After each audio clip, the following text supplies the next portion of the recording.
10 to 15% of us struggle with IBS. And even when you struggle with irregular gas, bloating, diarrhea, or constipation, it can still be a really big struggle. So what should you do when your stomach is out of whack and you're getting these symptoms regularly or semi-regularly? Well, today we're going to chat about exactly that. My name is Katie. I'm a registered dietitian and personal trainer, and I definitely have some experience with some stomach issues of my own, and I would love to help those of you out there today who struggle with the same thing. If you like this video, hit the like button and subscribe to the channel for more nutrition, fitness, and intuitive eating topics. So you might see this coming because I am a registered dietitian myself, but work with a doctor or a dietitian, or ideally both, to figure out the root cause of your stomach issues. It's going to be really hard to just treat the symptoms and not get to the underlying issue. If you go to your primary care doctor, they might refer you to a gastroenterologist, which is a doctor that specializes in GI issues. And there's also dietitians that specialize in GI issues as well. So if you want to find someone who is more specific and catered to that, then that would help even more. They will be able to help you figure out if you have any underlying allergies or food intolerances, and there is a difference. Another thing they might do with you is an elimination diet, which is not fun, but it is temporary.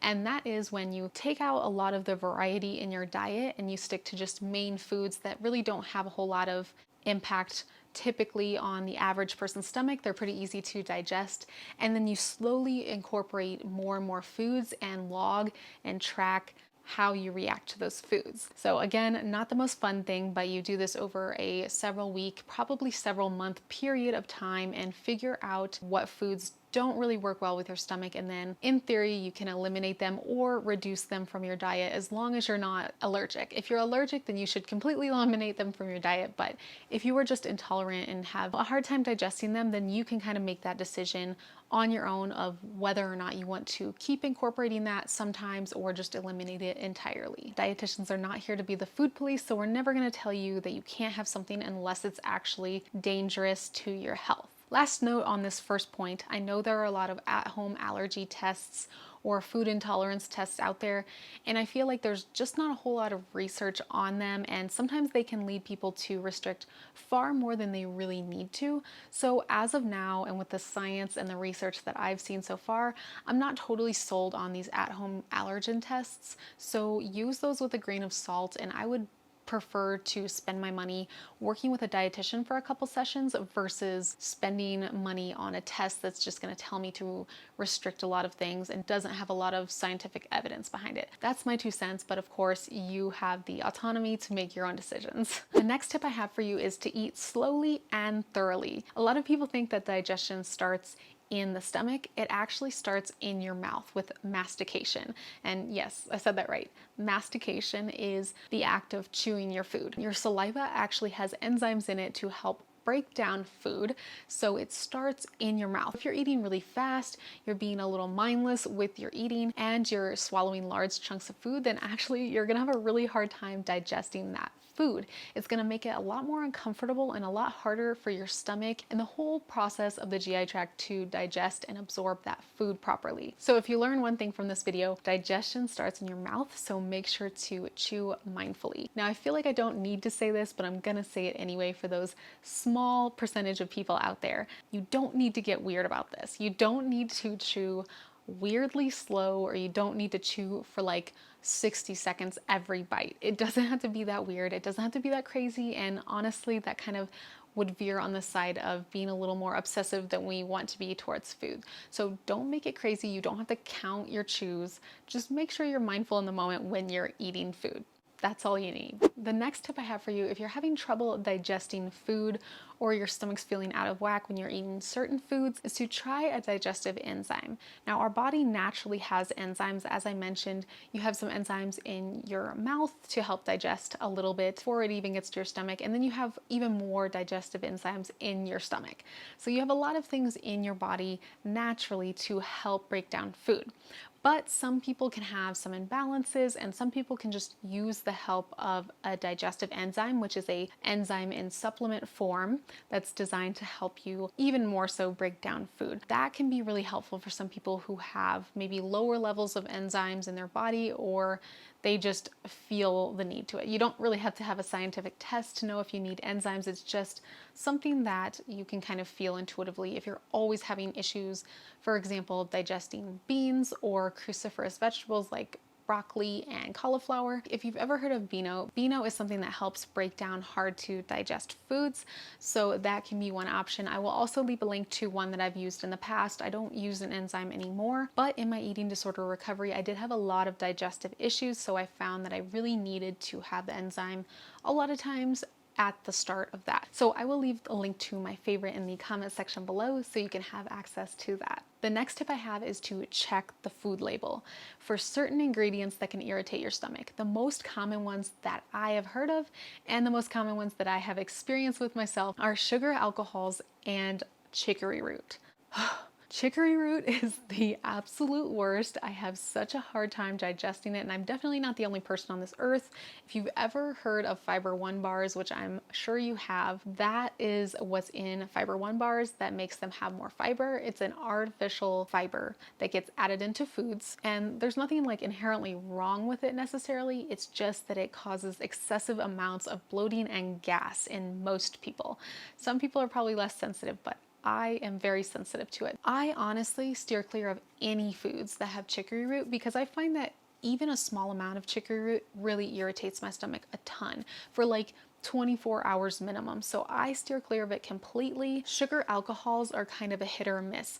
Sometimes if it's in a small enough quantity for me, I don't have trouble, but if it's above like 3 grams or so, I tend to have trouble. So sugar alcohols, I feel like vary a little more person to person, whereas chicory root feels like it definitely attacks everyone's GI tract in pretty similar ways with gas and bloating. So if you're fine with sugar alcohols, more power to you, stick with them. It's more about paying attention to foods that bother and irritate your stomach and just check the label before you eat the food. And by the way, a tip to figure out if it has sugar alcohols, it should say sugar alcohols under the sugar content of the food, but if it doesn't, for example, xylitol or erythritol, if it ends with an "ol", then it is probably a sugar alcohol.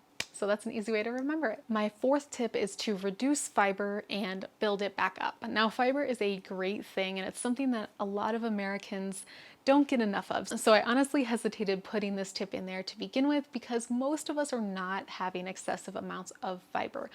But I know my community is a very fitness and health focused community, so some of you might be getting a lot of fiber in your diet. And if you have GI issues like gas and bloating and constipation, chances are you might be having either too much fiber or too much of a certain type of fiber, and you might not be getting enough water to help the fiber kind of move its way through your GI tract and do its thing. So definitely have enough water if you're having a lot of fiber in your diet. But the other thing to this tip is if you do feel like you're the type of person who has too much fiber, cut back on it and slowly work your way up. So maybe if you're having brown rice, whole wheat bread, and all of the things that have high fiber in your diet, have white bread instead for a while and then work your way back up to whole wheat bread. I know it can sound counterintuitive because a lot of times we're encouraged to have whole wheat everything and never ever to have white food, so to speak. But it is okay in this instance when GI issues are the primary concern to dial it back and slowly reincorporate, and then make sure you're having plenty of water because water helps you push fiber through your digestive tract. And without it, you can have a lot of constipation. This is one of those things where it would be ideal to have a registered dietitian working with you because they can help you with making a plan around this. It doesn't have to be a specific meal plan, but it can be a general plan that will help you kind of take the brain work out of it and make it so it's really easy peasy, lemon squeezy. I do take a limited number of one-on-one clients, so if you are interested, the best way to contact me is by DMing me on Instagram at Dark Blue Nutrition, same thing as this channel, just one word on Instagram, and we can chat more about your goals and see if it's a good fit. The last tip I have for you, tip number 5, is to take a probiotic. Now, I have been taking a probiotic for a very long time because I feel like it helps my baseline stomach issues. I kind of have on and off IBS and issues with my stomach. It tends to be anxiety related and brought on by traveling or anxiety or different things like that.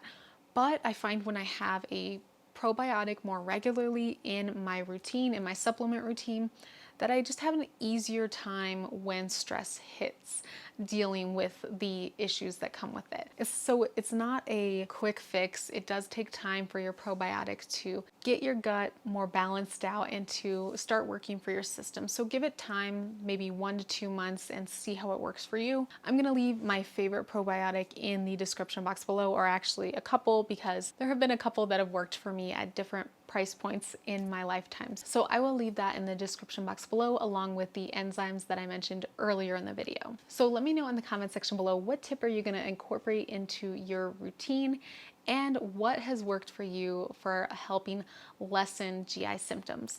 I know it can be a really big struggle and kind of embarrassing if you're someone like me who's very self-conscious. I don't like to talk about stomach issues a lot, friend to friend, because for someone who has never experienced stomach issues, I don't think that you can quite understand what someone is going through, and you feel like it's no big deal. But to certain people, it can be a really big deal, and it can be something that's hard to talk about. But just know you're not alone, and know that it's okay to talk about it with a friend, talk about it with someone you trust, and if nothing else, talk about it in the comment section below with other like-minded people. I also have a Facebook group that I think you would love to join if you're interested in health and nutrition, and we do special live videos every so often, and there's a community of like-minded folks in there that care about health and nutrition, and this could be a great topic point to bring up in the community group. So definitely check that out if you're interested. I'm going to leave more videos like this one in the end card and the description box,